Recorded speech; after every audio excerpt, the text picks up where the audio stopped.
بسم اللہ الرحمن الرحیم۔ قیامت کے منظر کے حوالے سے جو ایک خاص بات ہمارے زیر بحث رہتی ہے وہ ہے مرنا۔ گویا وہی شخص قیامت کا منظر دیکھے گا کہ جو پہلے اس دار فانی سے کوچ کرے گا۔ اس دنیا سے جب انسان جاتا ہے تو اس کے کیا مراحل ہیں؟ سب سے پہلے تو یاد رکھیں کہ جب بھی انسان اس دنیا سے جاتا ہے تو وہ تقریباً آپ یہ کہہ لیں کہ 1 گھنٹہ، ہم یہ اپنے سمجھانے کو کہہ رہے ہیں، باقی تو مریں گے تو پتہ لگے گا کہ وہ ایکچوئل ٹائم ہے کیا۔ اور یہ ساری باتیں جو ہم کہہ رہے ہیں یہ ساری قرآن و حدیث کا نچوڑ نکال کے اس کے مفاہیم کو سمجھتے ہوئے ان باتوں کو آپ کے سامنے رکھا جائے۔ انسان جب مرتا ہے تو اس کے سامنے دو کیفیات ہوتی ہیں۔ اگر تو وہ کوئی شخص نیک ہے تو اس کی روح بڑے ہی آرام سے نکالی جائے گی، اور اگر کوئی شخص بد ہے، کوئی برا شخص ہے، بدی کرنے والا ہے، تو اس کی روح ایسے نکالی جائے گی کہ جیسے ایک جھاڑدار جھاڑی کے اوپر، کانٹے دار جھاڑی کے اوپر آپ مخمل کا کپڑا پھینک دیں اور اس کو کھینچیں تو وہ صحیح اور درست اور سلامت آپ کے پاس آنا ممکن نہیں ہے۔ اسی طرح اس کی روح کو کھینچا جائے گا۔ اس کے بعد وہ تقریباً آدھے سے پونا گھنٹہ وہ انتظار کرتا ہے، اور اسی دوران ہوتا کیا ہے کہ اس کی روح کو اوپر لے کر جایا جاتا ہے۔ قرآن پاک میں یہ ورڈ استعمال ہوئے علیین اور سجیین، اور اس کے دونوں کے علیین کے بعد اللہ تعالیٰ کیا فرماتا ہے، وما ادراک ما علیین، تمہیں کیا پتہ یہ علیین کیا ہے، اور اسی طرح آگے فرماتا ہے وما ادراک ما سجیین، تمہیں کیا پتہ یہ سجیین کیا ہے۔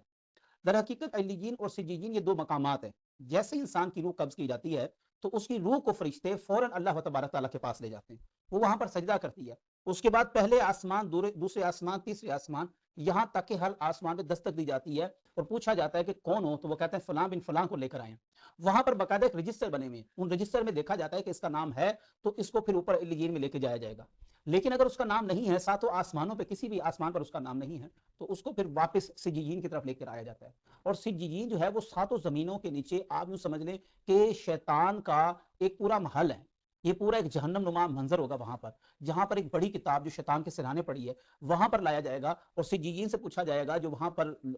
شیاطین ہیں ان سے پوچھا جائے گا کیا اس کا نام یہاں پر درج ہے، تو وہ کہیں گے ہاں اس کا یہاں پر نام درج ہے، تو اس کے نام کو پھر وہاں سے دیکھتے ہوئے اس کو سجیین کی گھاٹیوں میں پھینک دیا جائے گا۔ یہ ہے آخرت کا منظر۔ اس سے پہلے ہوتا کیا ہے، انسان کی روح قبض کی جاتی ہے، اس کے بعد آدھا گھنٹہ وہ اسی کشمکش میں ہوتا ہے کہ میں مرا ہوں یا نہیں مرا، چونکہ موت ایک اچانک ہو جانے والی چیز ہے۔ موت ایسے نہیں ہے کہ آپ کو آدھا پونا گھنٹہ پہلے انٹیمیٹ ہوگا، 1 گھنٹہ پہلے آپ کو انٹیمیٹ ہوگا، ایسا نہیں ہوگا، یہ اچانک ہو جانے والی چیز ہے۔ اور انسان جب، آپ کو پتا ہے کہ جب ایکسیڈنٹ ہوتا ہے تو ایک دم انسان جب گرتا ہے تو وہ کچھ لمحے ایسے ہوتے ہیں کہ اس میں اس کو سمجھ نہیں آتی ہے، یاد نہیں رہتا کہ ہوا کیا ایکچولی، اور جب اس کو ہوش آتا ہے تو پھر اس کو محسوس ہوتا ہے اچھا میرے ساتھ یہ ہوا ہے، میرا بازو زخمی ہو گیا ہے، میرے ٹانگ زخمی ہو گئی ہے، تو وہ سب کانشیس جو ہوتی ہے وہ آخرت میں ہوگی۔ وہ جب انسان مرتا ہے تو وہ اسی طرح ایسا محسوس ہوگا میں تو نارمل سویا ہوں۔ جب اس کے گھر والے آ کے اس کو اٹھائیں گے تو وہ بلکہ آوازیں دے گا کہ بھائی میں جاگ رہا ہوں، میں زندہ ہوں، تمہیں کیا ہو گیا، یہ مطلب میں زندہ ہوں، تم کیوں رو رہے ہو،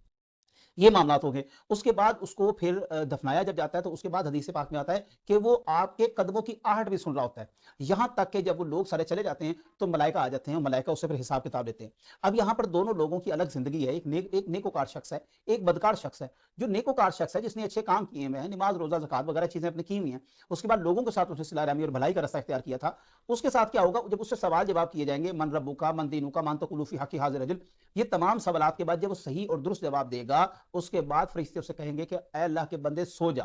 اور اس میں جو اللہ تبارک تعالیٰ نے فرمایا ارجعی الی ربک راضیۃ مرضیہ فادخلی فی عبادی وادخلی، یہ جو تمام آیت ہے اس میں اللہ تبارک تعالیٰ فرماتا ہے جو نیکوکار روح ہے اس کو کہ تو آ لوٹ ارجعی الی ربک راضیۃ مرضیہ، لوٹ آ اپنے اللہ کی طرف کہ اللہ تجھ سے راضی ہوا، یہ نیکوکار کا مقام ہوگا۔ اس کو وہاں پر سلا دیا جائے گا اور اس کی قبر میں ایک ٹھنڈی ہوا کا جھونکا جو کہ جنت سے ہوگا مسلسل آتا رہے گا، اور جب تک عالم برزخ قیامت قائم نہیں ہوگی تب تک وہ وہاں پر سوتا رہے گا۔ اسی طرح جو بدکار شخص ہوگا اس سے جب سوال جواب کیے جائیں گے، ظاہری بات ہے اس نے دنیا میں فساد برپا کیا ہوگا، اس کے لیے تو وہ جوابات ہوں گے نہیں، نہ وہ جواب دے سکے گا۔ اس کے بعد فرشتے پھر اس کے اوپر عذاب مسلط کر دیں گے برزخ تک کے لیے۔ گویا حدیث میں آتا ہے کہ اس کی قبر 70 گز پیچھے جائے گی اور پھر واپس آ کر مل جائے گی، اس کی ایک پسلی دوسری پسلی کے اندر اس طرح اکٹھی ہو جائیں گی، گویا قیامت تک کے لیے وہ اسی عذاب میں مبتلا رہے گا۔ اس کے بعد پھر جو اس کے معاملات ہوں گے وہ تو انتہائی سنگین ہے۔ قرآن پاک نے جو ارشاد فرمایا کہ جو نیک لوگ ہوں گے ان کی وہاں پر خدمت کی جائے گی، وہاں پر ان کو جیسے ایک بہت بڑا شہزادہ آ جاتا ہے، ایک مہمان آ جاتا ہے، اس کو اس طرح رکھا جائے گا، اور اسی طرح جو بدکار شخص ہوگا اس کو پیپ والا، خون والا پانی اور گرم کھولتا ہوا پانی